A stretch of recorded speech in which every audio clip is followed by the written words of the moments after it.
il est fidèle, il est bon. La Bible dit qu'il est le divin berger, celui qui a donné sa vie, celui qui donne sa vie pour ses brebis. Aujourd'hui, nous allons parler de la renaissance d'un leader des 12 tribus d'Israël. J'aimerais voir avec vous quelques héros de la Bible, des héros des tribus d'Israël. Et donc, vous connaissez les 12 tribus d'Israël?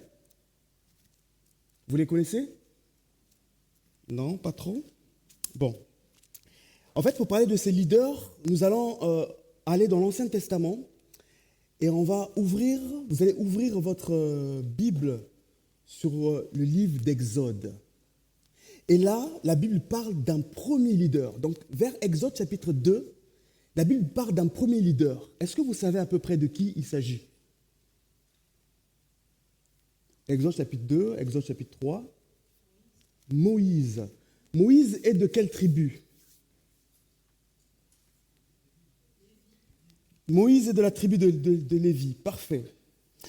Et celui qui va succéder Moïse, comment s'appelle-t-il? Josué. Josué est de quelle tribu?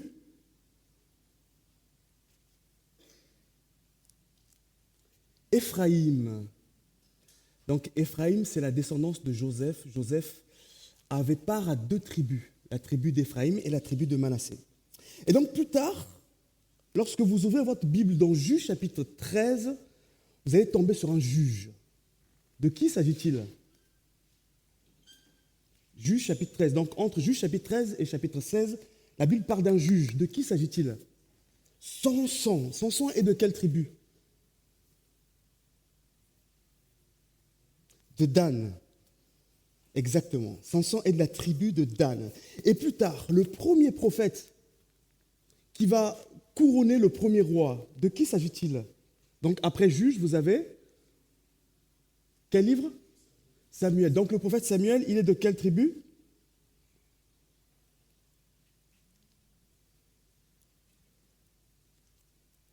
Le prophète Samuel est de la famille et de la tribu de Lévi, de la famille d'Elkana. Et c'est lui qui va couronner le premier roi d'Israël, qui est Saül. De quelle tribu vient-il? Saül, Benjamin. Exactement. Et donc plus tard, le prophète Samuel va couronner le plus grand roi d'Israël, c'est David, de la tribu de... Voilà. La plus belle des tribus, parce que c'est de cette tribu que Jésus-Christ viendra. Et donc lorsqu'on ouvre la Bible dans le Nouveau Testament, lorsqu'on ouvre la Bible dans le livre de Luc, au tout début, vous avez la naissance d'une personne, un leader. Comment s'appelle-t-il? Un homme. Jean-Baptiste. Jean-Baptiste est de quelle tribu? Comment? Non? Ok, non, c'est pas grave, si on ne connaît pas. Il est de la tribu de Lévi.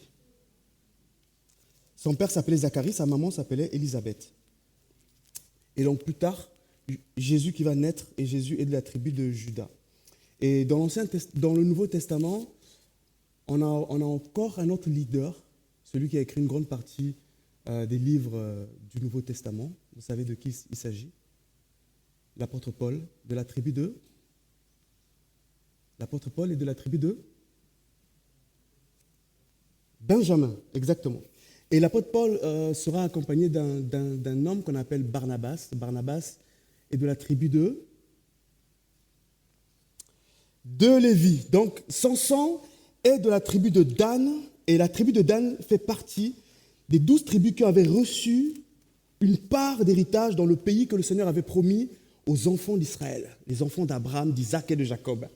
Et donc, cette tribu de Dan, c'était une tribu bénie. Elle avait été appelée par Dieu à marcher dans la foi, mais cette tribu a dérivé tragiquement. Elle est tombée dans l'idolâtrie. Vous allez voir dans Juge chapitre 17 jusqu'à 21, qui nous parle de l'idolâtrie de Dan.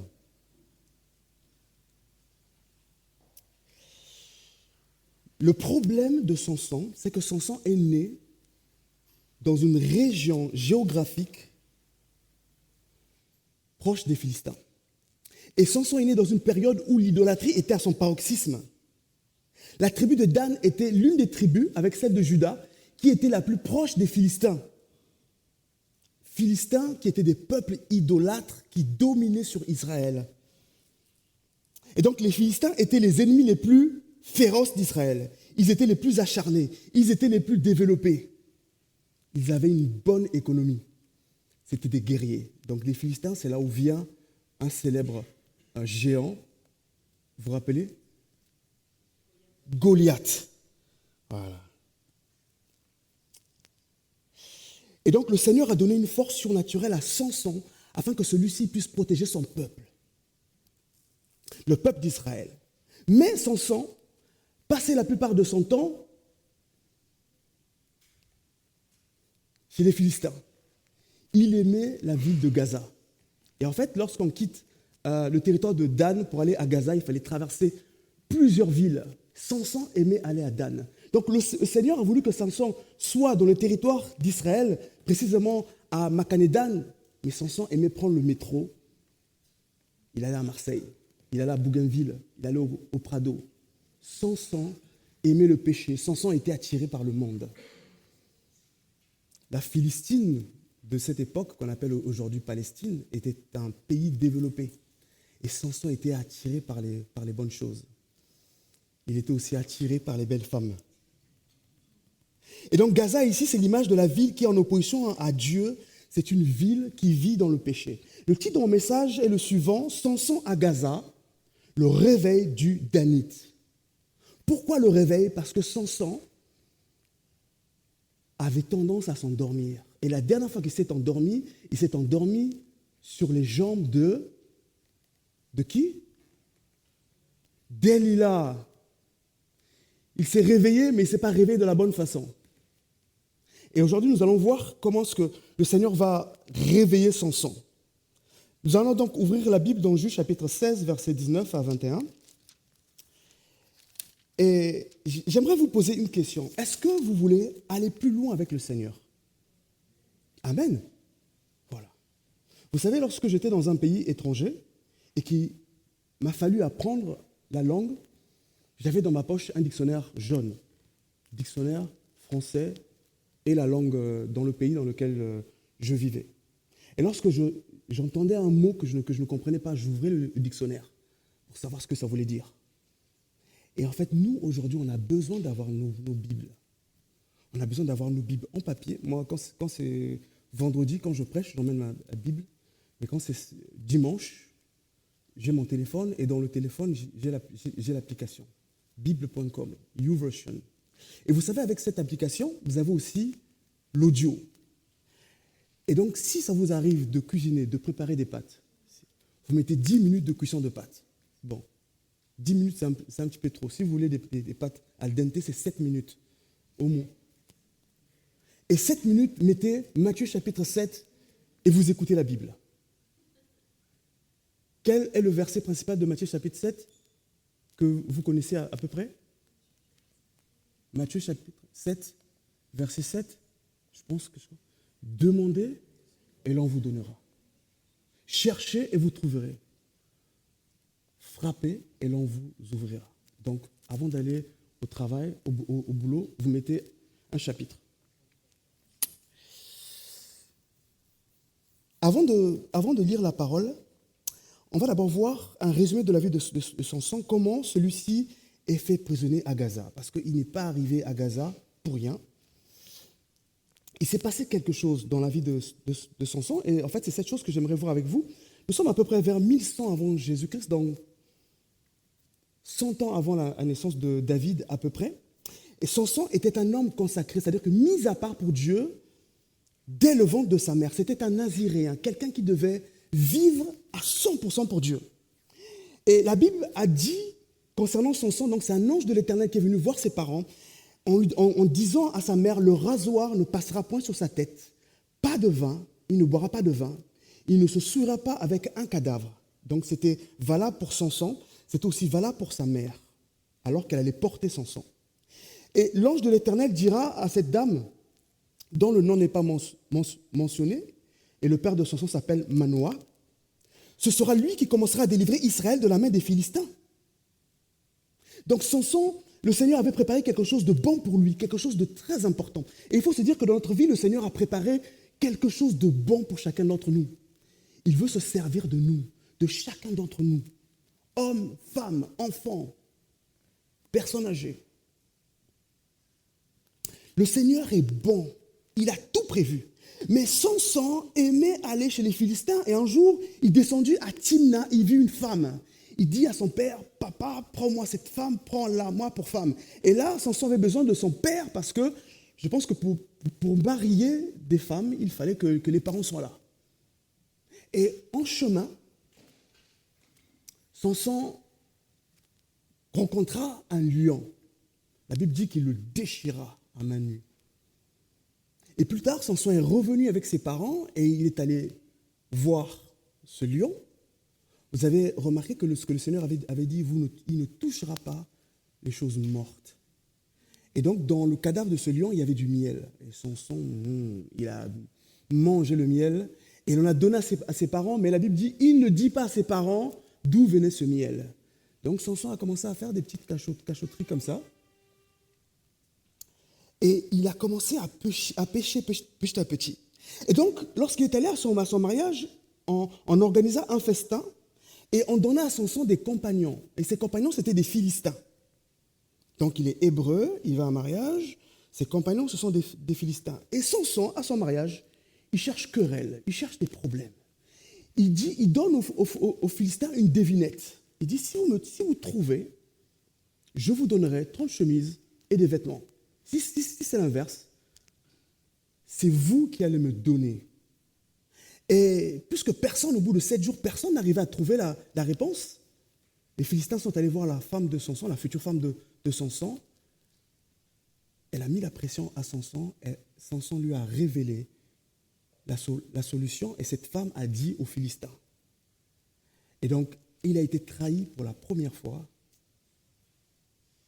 Et lorsque Samson s'est rendu compte qu'il a été trahi,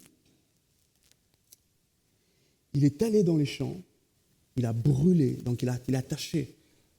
Il a pris 300 renards, il les a tachés queue contre queue, il a mis du feu et il a brûlé le blé des Philistins. Et donc plus tard, les Philistins sont allés le chercher, il s'est battu, il y a eu une bagarre. La Bible dit que Samson s'est battu contre 1000 Philistins. Et alors que l'Esprit de l'Éternel a saisi, Samson a trouvé une mâchoire d'âne. Il a pris cette mâchoire d'âne, qu'il a divisée en deux. Il a dit, avec une mâchoire d'âne, un monceau, 2 monceaux, j'ai vaincu 1000 Philistins. À votre avis, l'âne était mort ou vivant?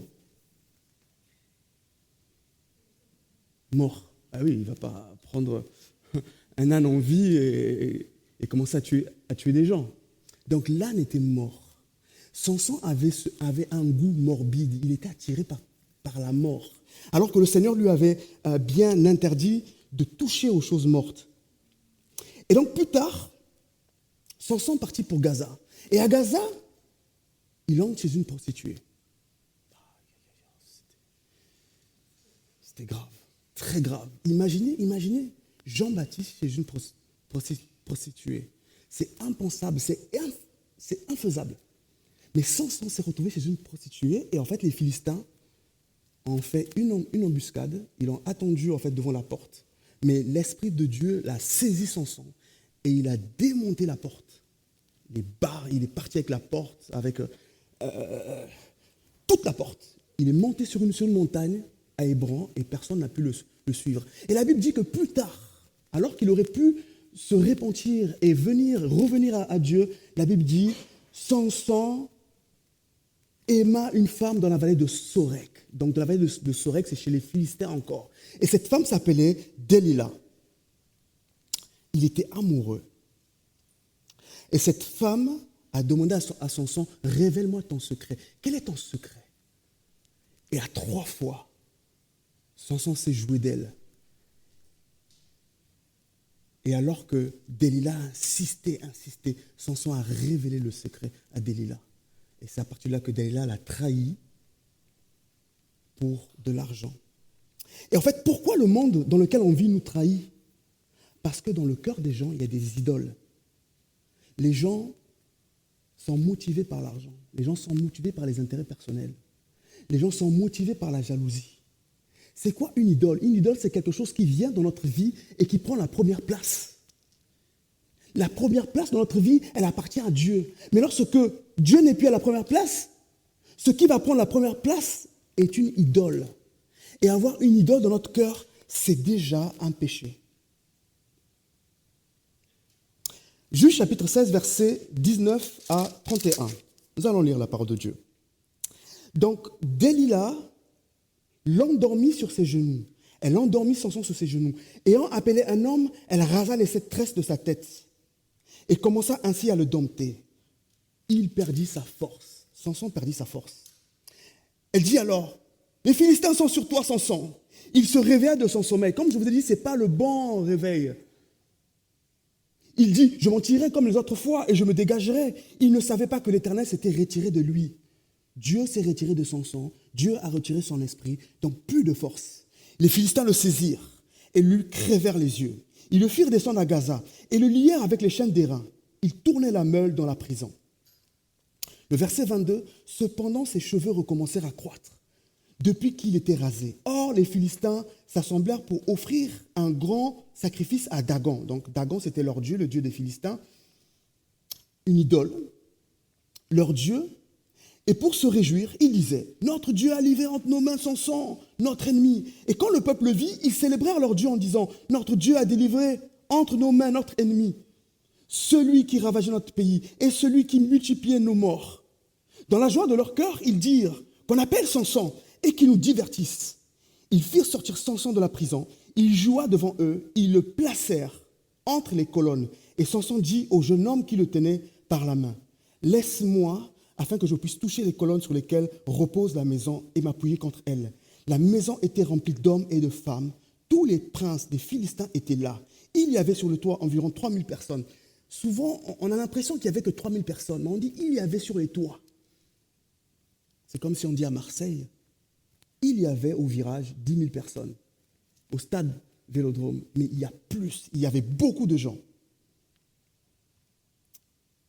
Il y avait 3000 personnes, hommes et femmes, qui regardaient Samson jouer. Alors Samson invoqua l'Éternel et dit, Seigneur Dieu, donne-moi de la force seulement cette fois, et que d'un seul coup, je tire vengeance des Philistins pour mes 2 yeux. Et Samson embrassa les 2 colonnes du milieu sur lesquelles se reposait la maison, donc le temple, et il s'appuya contre elles. L'une était à sa droite et l'autre à sa gauche. Samson dit que je meurs avec les Philistins. Il se pencha fortement et la maison tomba sur les princes et sur tout le peuple qui était. Ceux qu'il fit périr à sa mort furent plus nombreux que ceux qu'il avait tués pendant sa vie. Ses frères et toute la maison de son père descendirent et l'emportèrent. Donc les frères et la maison de son père, c'est la famille des Danites. Lorsqu'ils furent remontés, ils l'enterrèrent entre Tsoréa et Eshtaol, dans le sépulcre de Manoah, son père. Il était juge en Israël pendant 20 ans. Merci Seigneur pour sa parole. La parole de Dieu est une lampe à nos pieds. Comment le jeune homme rendra-t-il son sentier pur en se dirigeant d'après la parole? Mais on voit que Samson ne s'est pas dirigé d'après la parole.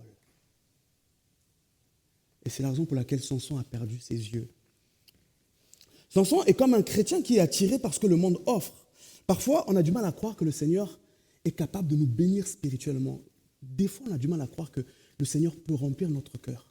C'est la raison pour laquelle on a tendance à aller dans le monde, à rechercher les choses du monde, les plaisirs du monde. C'est une façon de combler les désirs de notre cœur. Mais la personne qui comble notre cœur, c'est Jésus. Notre futur, c'est Jésus. Notre promesse, c'est Jésus. Celui qui remplit notre cœur, c'est Jésus. C'est lui qui nous donne une direction à notre vie. C'est notre Seigneur Jésus-Christ. 1 Jean chapitre 2, versets 15 à 17. N'aimez point le monde ni les choses qui sont dans le monde. Si quelqu'un aime le monde, l'amour du Père n'est point en lui. Car tout ce qui est dans le monde, la convoitise de la chair, la convoitise des yeux et l'orgueil de la vie ne vient point du Père, mais vient du monde. Et le monde passe, sa convoitise aussi, mais celui qui fait la volonté de Dieu demeure éternellement. Amen. Dans le monde, il y a le péché, il y a l'idolâtrie, il y a l'orgueil, il y a la recherche des plaisirs, tout ce qui est contraire à la volonté de Dieu.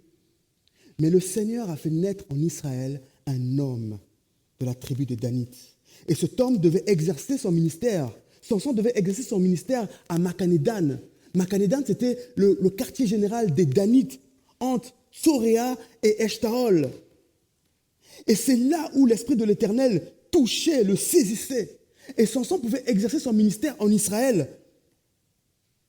Cela veut dire qu'il y a un endroit particulier où vous et moi, nous allons être utilisés par Dieu. C'est au sein du peuple de Dieu. Et l'église est un endroit particulier. Lorsque vous dites, je vais à l'église, les gens sont un petit peu étonnés. Mais c'est un endroit où le chrétien grandit, où le chrétien avance avec Dieu, où on écoute la parole et on la met en pratique, où on prie, où on chante les louanges, où on est restauré, où celui qui est tombé est relevé, celui qui est par terre, où le Seigneur relève. Jésus-Christ est celui qui relève, où le Seigneur nous console, il nous donne l'amour, il nous donne un sens à notre vie, il nous permet d'avancer, il nous permet d'aller de l'avant. Et c'est l'endroit dans lequel il permet que les projets que le Seigneur a mis dans notre cœur puissent se réaliser. Et la difficulté de Samson, comme j'ai dit tout à l'heure, c'est qu'il était attiré par l'extérieur et Samson était attiré par les mauvaises fréquentations. Samson était attiré par les relations toxiques. Donc, avant de parler de Samson à Gaza, on revient un peu à Sorek, sur l'histoire avec Delilah, parce que c'est là que tout commence. Avec Delilah, l'histoire avec Delilah va prendre un tournant qui va marquer, qui va faire chuter Samson. Donc, le verset 19, la Bible dit, elle l'endormit sur ses genoux et ayant appelé un homme, elle rasa les 7 tresses de la tête de Samson et commença ainsi à le dompter. Samson perdit sa force et dit alors, les Philistins sont sous toi, Samson. Il se réveilla de son sommeil, il dit, je m'en tirerai comme les autres fois et je m'en dégagerai. Il ne savait pas que l'Éternel s'était retiré de lui, simplement parce que Samson avait laissé quelque chose d'autre prendre la place de Dieu dans son cœur. Il était tellement amoureux qu'il était prêt à tout pour Delilah, quitte à lui donner, quitte à lui dire le secret de sa force, le secret de sa relation avec Dieu. Lorsqu'on voit le verbe dompter en hébreu, c'est aunao. Ça veut dire affligé, opprimé, humilié, être affligé, être accablé, être déprimé, être jeté à bas, se courber. Avant que Samson aille à Gaza, tout avait basculé quand il a laissé Delilah prendre le contrôle de son cœur. Et Delilah faisait subir à Samson quelque chose de grave. Delilah était en train de le dompter sur ses genoux. Et c'était une anticipation de ce qu'il allait subir plus tard, des pires choses qui allaient arriver à Samson. Et en tant qu'enfant de Dieu, l'ennemi de notre âme, Satan, il est prêt à tout, il est prêt à investir afin que nous puissions chuter. Il est prêt à payer quelqu'un. Il est prêt à aller trouver quelqu'un pour pouvoir nous atteindre. Au travers des milliers d'années d'existence de la race humaine, Satan sait ce qui peut causer notre perte. Peut-être que tu te dis, ben moi je suis plus intelligent que le monde, je suis plus intelligent que Satan. Mais Satan est intelligent. Il a fait tomber un couple pur, sans péché, le premier couple de la Bible, par le mensonge, par la séduction, et ils sont tombés. Aujourd'hui, nous subissons les conséquences de la désobéissance d'Adam et de Ève. Peut-être que je te dis, je vais goûter au monde. Je vais aller un peu par ici, je vais un peu à droite, je vais aller un peu en boîte de nuit, je vais un peu boire, je vais suivre un peu mes amis. Mais t'inquiète, je garde le contrôle. Et Samson croyait qu'il menait Delilah en bateau. Mais c'est Delilah qui avait le contrôle du bateau. C'est elle qui était le pilote. Et tu penses que tu as le contrôle de ta vie, mais l'extérieur, la vie, le monde extérieur, il attend que tu fasses un faux pas. Et lorsque tu tombes, cela devient difficile de se relever. J'ai une amie chrétienne qui ne vient plus à l'église. Et ça fait très longtemps qu'elle ne vient plus. Un jour, elle m'a dit, Cédric, j'ai vraiment envie de revenir. Dimanche prochain, je vais revenir. Elle n'est pas venue. Elle vient de temps en temps. Et elle m'a dit, lorsque tu tombes avec Dieu, pour se relever, c'est compliqué. Lorsque tu touches au péché, lorsque tu es à terre, pour se relever, c'est compliqué. Mieux vaut pour nous de ne pas chuter, de ne pas tomber si bas. Parce que lorsqu'on chute, lorsqu'on tombe, il y a quelque chose qui se brise entre nous et Dieu. Je ne parle pas d'un simple péché, mais je parle d'un péché qu'on entretient, une relation mauvaise. Lorsqu'on cultive le péché dans notre cœur et qu'on ne veut plus entendre la voix de Dieu. C'est de ça dont je parle. Ma relation avec le Saint-Esprit est brisée. Vous savez, lorsque vous donnez votre cœur à Jésus-Christ, vous recevez le Saint-Esprit. La Bible dit, le Saint-Esprit répand dans notre cœur l'amour. On a cette relation avec Dieu. Par le Saint-Esprit, nous pouvons prier, nous pouvons dire Abba Père. Il y a cette relation. Mais ce Saint-Esprit, on peut l'attrister lorsqu'on pêche. Lorsqu'on est entêté dans notre erreur, lorsqu'on est entêté dans le péché. Et dans les conditions extrêmes, l'Esprit de Dieu peut se retirer. Je parle bien des conditions extrêmes.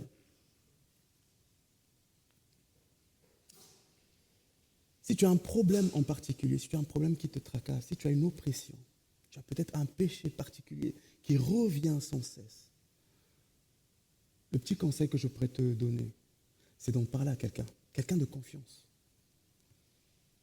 Tu ouvres ton application WhatsApp, tu laisses un message, tu laisses un vocal. Tu appelles le pasteur, tu lui dis, voilà, là ça fait 1 mois, voici ce que je vis. J'ai besoin d'aide. Et vous savez, l'inconvénient à l'époque de Samson, c'est qu'il n'y avait pas WhatsApp. Donc quand Samson est avec Delilah, il n'y a personne qui peut le sauver. Il ne peut pas envoyer un SMS. Il n'a pas le temps de faire un vocal. Il ne peut pas. Il n'y a pas Internet, il n'y a pas la fibre.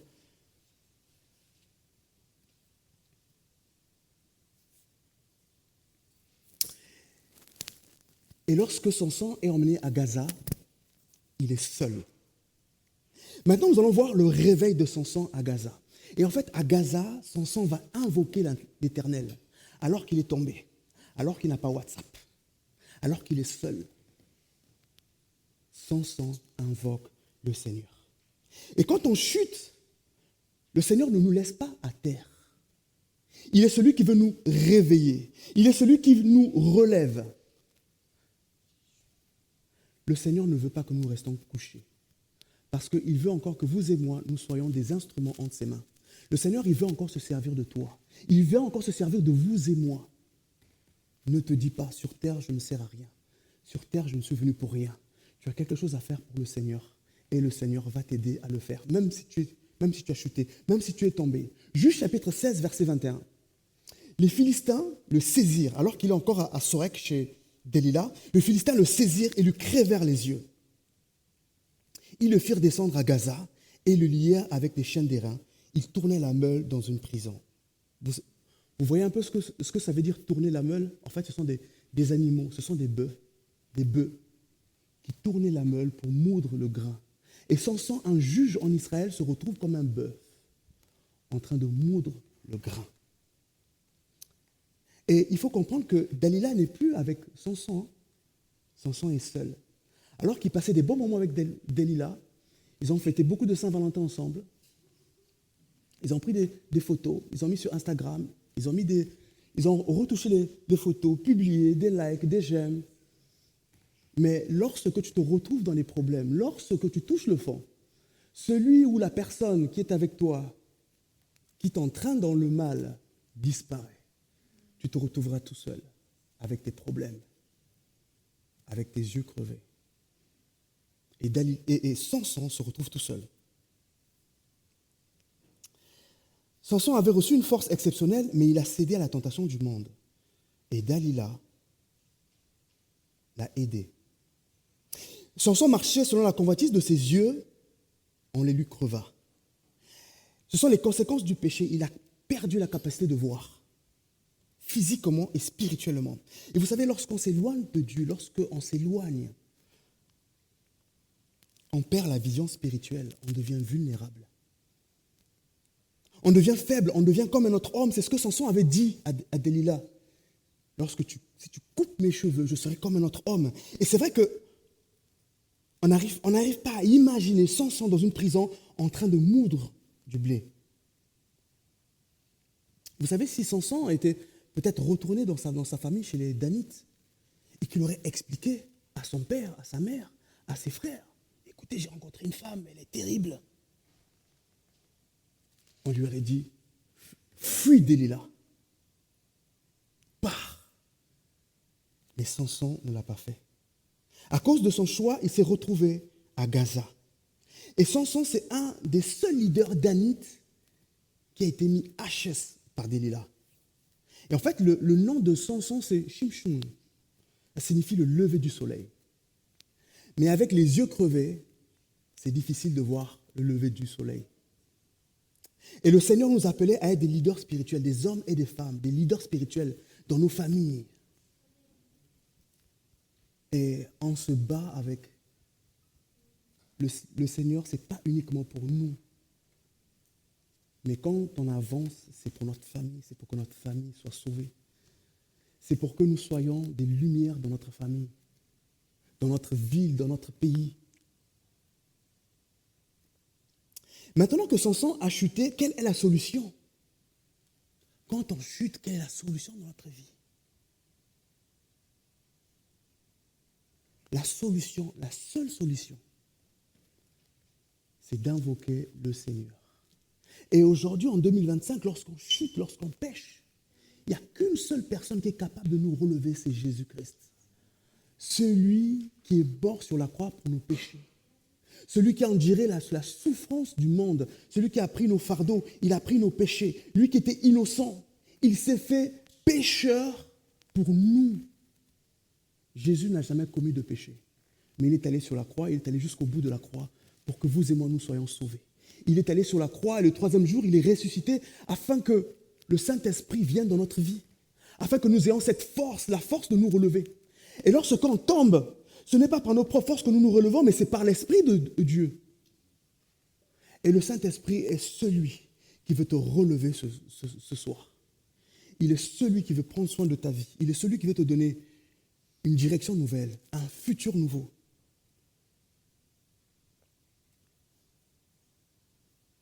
Alors qu'il est aveuglé, les cheveux de Samson commencent à pousser. Et ça, c'est un bon signe. Cela veut dire qu'il y a toujours une solution à un problème. Même les pires problèmes ont toujours une solution. Les yeux crevés. Quelle est la solution? Il est enfermé à Gaza, dans Gaza. Quelle est la solution?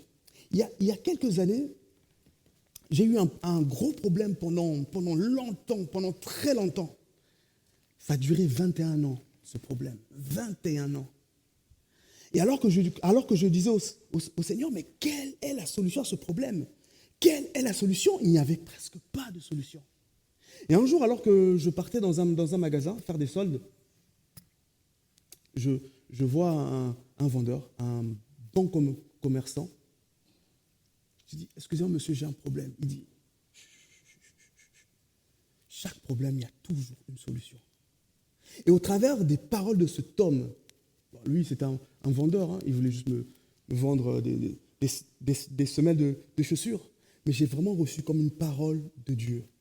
Il y a toujours un problème à toute solution. Pardon. Il y a toujours une solution à tout problème. Et la solution de Samson, c'était que ses cheveux étaient en train de pousser. Les Philistins ne s'étaient pas rendus compte. Pour eux, voilà, Samson, il est emprisonné, il n'aura plus de force. Mais les cheveux de Samson étaient en train de pousser. Samson était en train de redevenir un naziréen, un nazir. Et alors qu'il est en prison, Samson commence à parler à Dieu. Seigneur, regarde, tu as vu ce qu'ils m'ont fait, ils m'ont crevé les yeux.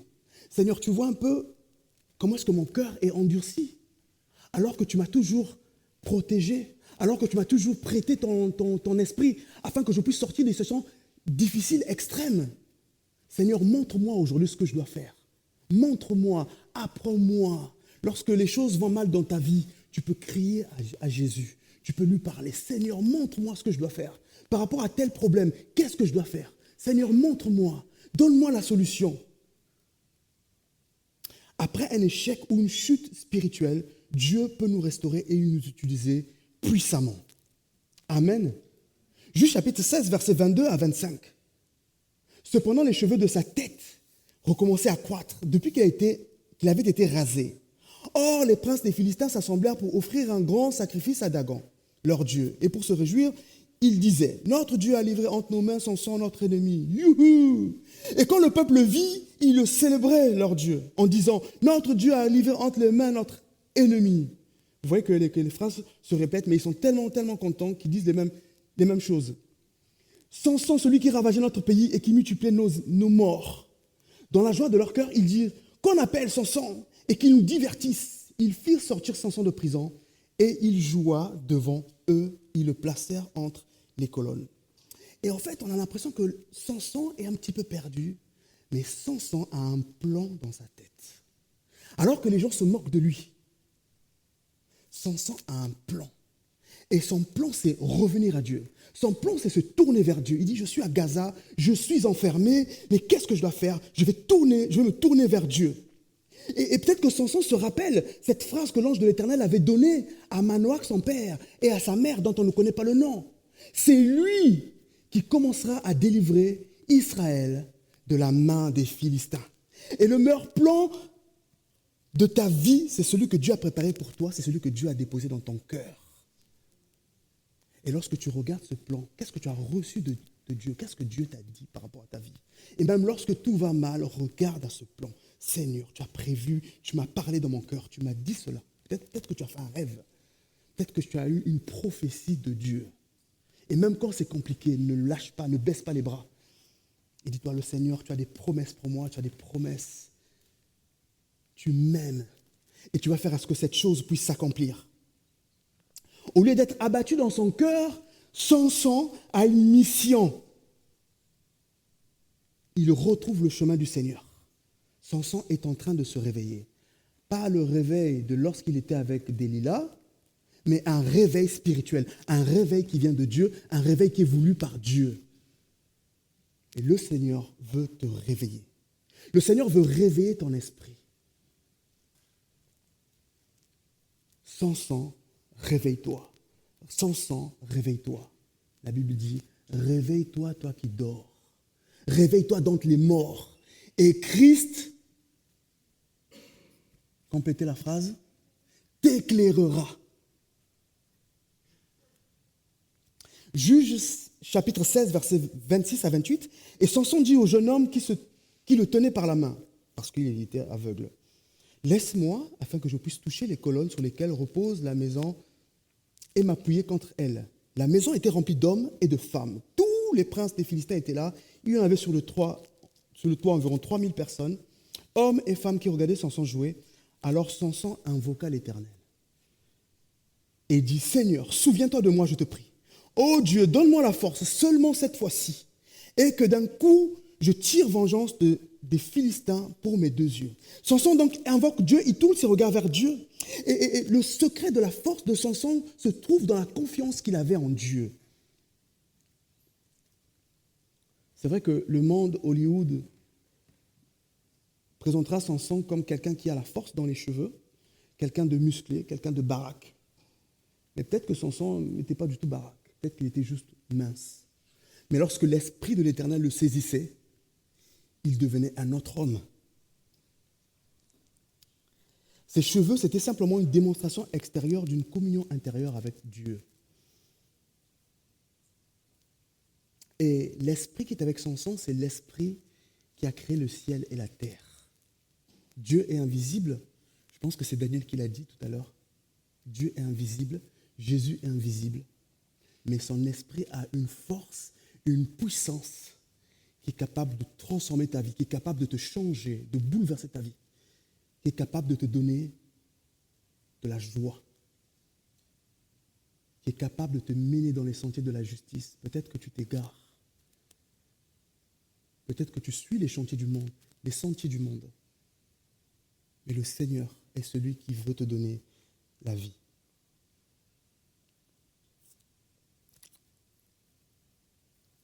Ce qui va me permettre de sortir de là où je me trouve, c'est la croix.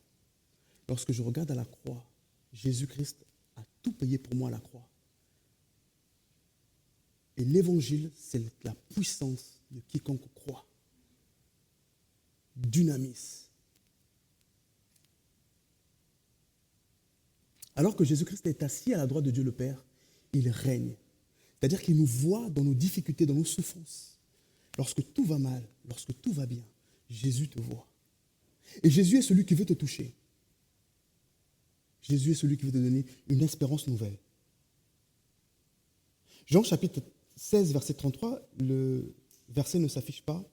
Jésus dira, vous aurez des tribulations dans le monde, mais prenez courage, j'ai vaincu le monde. Jésus-Christ à la croix a vaincu le monde. Jésus-Christ à la croix a pris l'ascendant, a pris l'autorité sur les puissances de ce monde, sur les autorités, sur les puissances ténébreuses. Il est mort, mais il a été victorieux parce qu'il a été ressuscité le 3e jour. Et il est assis à la droite de Dieu le Père. Samson, alors qu'il est dans Gaza, alors qu'il est dans ce temple, il comprend que ce ne n'est pas par ses propres forces, mais qu'il doit s'appuyer sur Dieu, il doit s'appuyer sur l'Éternel, son Seigneur. Et pour me réveiller, j'ai besoin de Jésus-Christ. J'ai besoin de venir à lui, j'ai besoin de lui parler, j'ai besoin de l'invoquer, j'ai besoin de lui demander. Peut-être que tu pourrais te dire, mais je suis encore jeune. Pourquoi est-ce que je dois invoquer le Seigneur? Parce que le Seigneur veut te donner une vie nouvelle. Parce que tu as un avenir qui est important pour lui. Et même en tant que jeune, on peut crier à Dieu. Même en tant que jeune, on peut chercher la face du Seigneur. On peut chercher la face de Jésus. Juge chapitre 16, versets 29 à 30. Et Samson embrassa les 2 colonnes du milieu sur lesquelles se reposait la maison. Et il s'appuya contre elles. L'une était à sa droite et l'autre à sa gauche. Samson dit que je meurs avec les Philistins. Et il se pencha fortement. Et la maison tomba sur les princes et sur tout le peuple qui était. Ceux qu'il fit périr à sa mort furent plus nombreux que ceux qu'il avait tués pendant sa vie. Alors que Samson est affaibli, humilié, aveugle, il ne compte plus sur ses propres forces, mais il se dit, j'ai besoin du Seigneur. Et c'est le Seigneur qui va m'aider. J'ai besoin de cette puissance divine. Véritablement, c'est la première fois de sa vie où Samson invoque le Seigneur. Il invoque Dieu. Il veut que le Seigneur l'aide.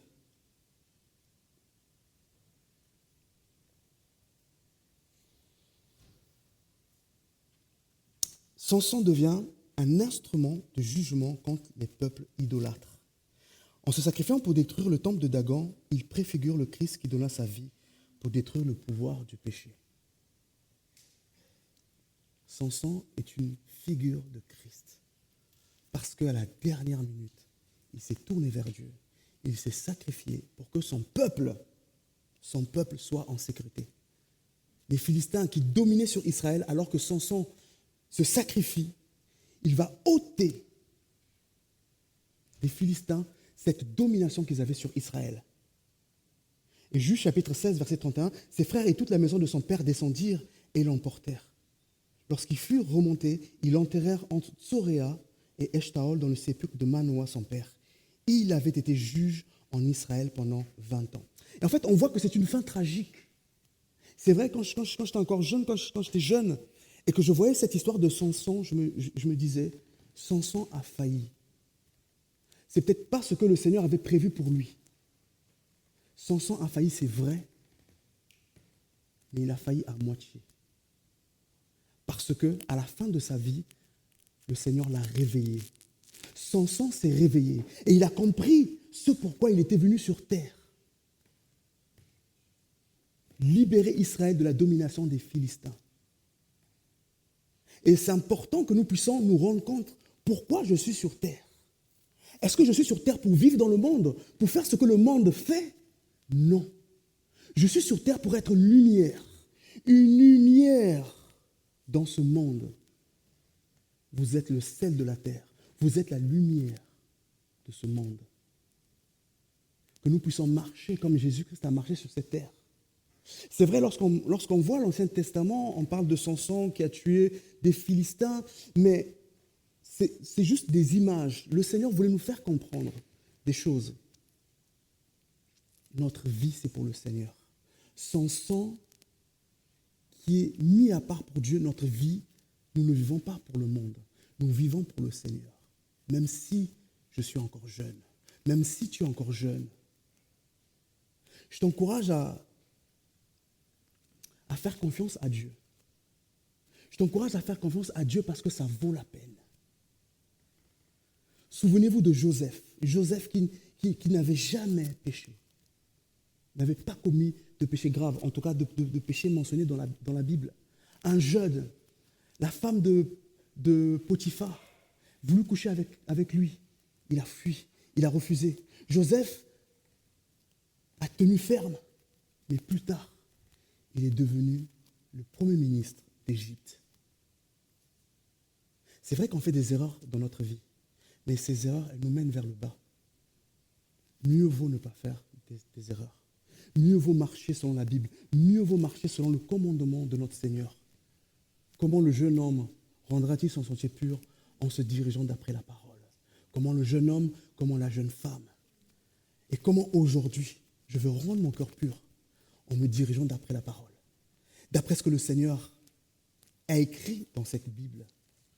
Je vous encourage à lire la Bible. Je vous encourage à lire la parole de Dieu. Amen. Merci Seigneur. Voilà, on va passer quelques temps dans la présence de notre Seigneur. Alléluia. Merci Seigneur. Merci pour qui tu es. Merci Seigneur parce que tu es grand. Merci parce que tu es merveilleux. Tu es puissant.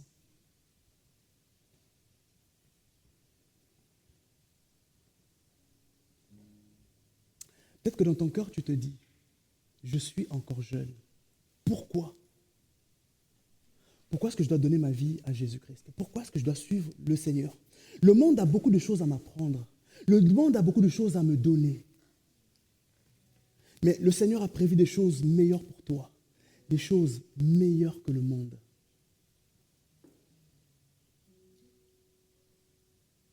Le Seigneur t'encourage aujourd'hui. Peut-être que tu te poses encore des questions. Peut-être que tu as encore des doutes dans ta tête.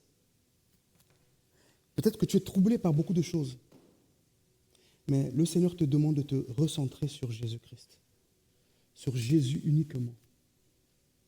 Celui qui est venu mourir sur la croix pour te donner la vie. Et vivre avec Jésus-Christ vaut la peine. Vivre avec Jésus-Christ, c'est la meilleure vie. La vie spirituelle. Jésus nous donne la vie en abondance. Jésus a dit à la Samaritaine, les fleuves d'eau vive couleront de ton sein jusqu'à la vie éternelle. Et avoir la vie éternelle, c'est aujourd'hui. Alors que le monde va dans la décadence, dans la déchéance, alors qu'on voit des guerres, alors qu'on voit de la souffrance, alors qu'on voit de l'orgueil, mets-toi à part pour Dieu. Cherche Jésus-Christ. Donne-lui ton cœur. Donne-lui ta vie. Investis-toi pour le Seigneur. Donne ta vie à Jésus-Christ. Alléluia, Seigneur. Merci, mon Dieu. Je vais prier et l'équipe louange va pouvoir entonner un chant. Seigneur, en te bénissant parce que nous savons que tu es vrai. Nous savons que tu es miséricordieux. Seigneur, à quel autre irions-nous? Tu as les paroles de la vie éternelle. Et nous avons cru, et nous avons connu que tu es le Christ, le Fils de Dieu. Et Seigneur, la vie avec toi, elle m'apporte beaucoup plus de choses spirituelles que ce que le monde donne. Les choses du monde passent, mais toi, tu subsistes éternellement. Et Seigneur, aujourd'hui, Seigneur, nous voulons, Seigneur, que cette jeunesse, que ta jeunesse, Seigneur, puisse se lever pour toi. Nous voulons, Seigneur, que cette jeunesse puisse se réveiller pour toi. Réveille-toi, toi qui dors. Réveille-toi d'entre les morts. Christ t'éclairera. Il n'y a qu'une seule personne qui est capable de t'éclairer. C'est le Christ, c'est Jésus. Regarde à la croix. Regarde à tout ce que Jésus-Christ a fait pour toi sur la croix. Il est venu pour cela. Il est venu pour te donner la vie. Même si c'est difficile, même si c'est compliqué. Regarde à Christ. Regarde à Christ. Même si, je le répète, tu es encore jeune, tu peux donner ta vie à Jésus-Christ aujourd'hui. Amen.